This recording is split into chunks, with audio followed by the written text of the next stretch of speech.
Vamos a estudiar la rotación en la clase 2.1.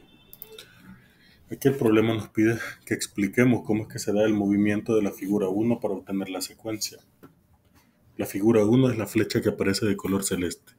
Ustedes van viendo cómo se va moviendo esa flecha de color celeste hasta llegar a la figura 4. Lo que nos pide es que describamos cómo se da ese movimiento. Para que lo podamos describir sería bueno medir. Podríamos utilizar el transportador para ir midiendo cada una de las posiciones de las flechas. Por ejemplo, ya en la figura 2 veamos la posición de la flecha celeste. Montamos un transportador y podemos hacer la medición. Vean, ahí se da el desplazamiento con la flecha morada que les estoy marcando y marca hasta un ángulo de 90 grados.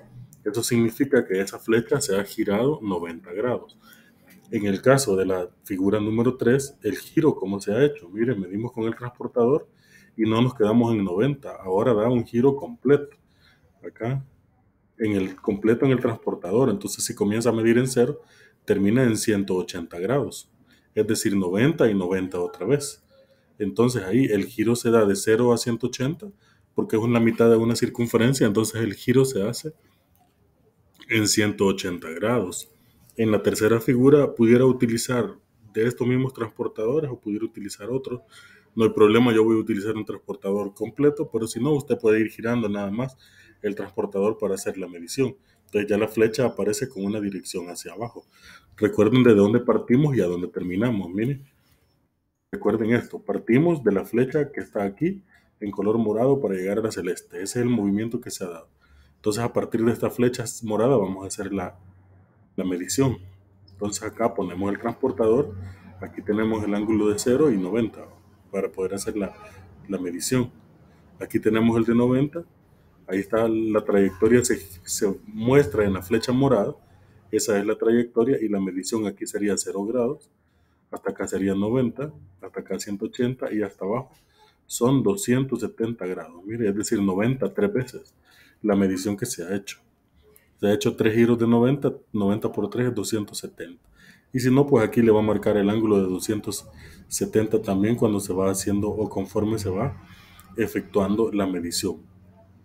Ese es el giro que se ha hecho. Es decir, el observar que la flecha de la figura va girando respecto al punto A, gira de esta manera. Miren, aquí giramos 90 grados, aquí giramos 180 grados, que es la mitad de la circunferencia, y aquí 270. ¿Por qué? Porque en este punto se marcó 90, en este punto 180 y en este punto 270. Así se va dando el giro. Bien sencillo. La rotación es un movimiento que consiste en girar todos los puntos de una figura alrededor de un punto. Ese punto fijo se llama centro de rotación, que es el punto A que ustedes pueden ver ahí, el que se marca como punto A en la figura. También hay un determinado ángulo de rotación. El ángulo de rotación puede medirse en sentido horario o antihorario, es decir, conforme las agujas del reloj se mueven o en el sentido contrario de las agujas del reloj. A eso se refiere. Una rotación de 180 grados equivale a girar la figura media vuelta, que es lo que se hizo en la primera. En la primera se va girando, se da media vuelta hasta llegar a la tercera figura. Acá. Esta es la media vuelta, ese es un giro de 180 grados. Y una rotación de 360 equivale a darle la vuelta completa. Es decir, en el punto que inició, ahí terminaría, ¿verdad? Por ejemplo, si 270, aquí esta flecha, la giro otros 90, me va a quedar encima de la morada. A eso se refiere la vuelta completa 360. Es decir, que la figura volvería a la posición original si la giro otros 90 grados, porque completaría la vuelta entera.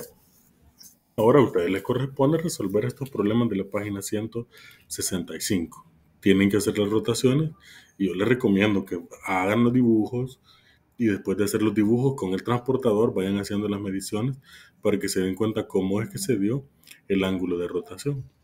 Eso es lo que ustedes tienen que hacer. Por ejemplo, acá, para que vean cómo se mide de la figura 1 a la figura 2, cómo pasó, entonces tendrían que medir el ángulo que se forma aquí, en este punto. Ahí ponen el transportador y vean en qué ángulo se giró a partir de la primera figura. La primera figura es la que aparece aquí, ¿verdad? Entonces la vamos girando hasta llegar a la figura de abajo. Entonces en este punto tenemos que saber cuánto mide, cuánto se dio, cuál fue el giro que se fue dando y cuál es el ángulo que se forma aquí abajo. Con el transportador lo pueden ir viendo.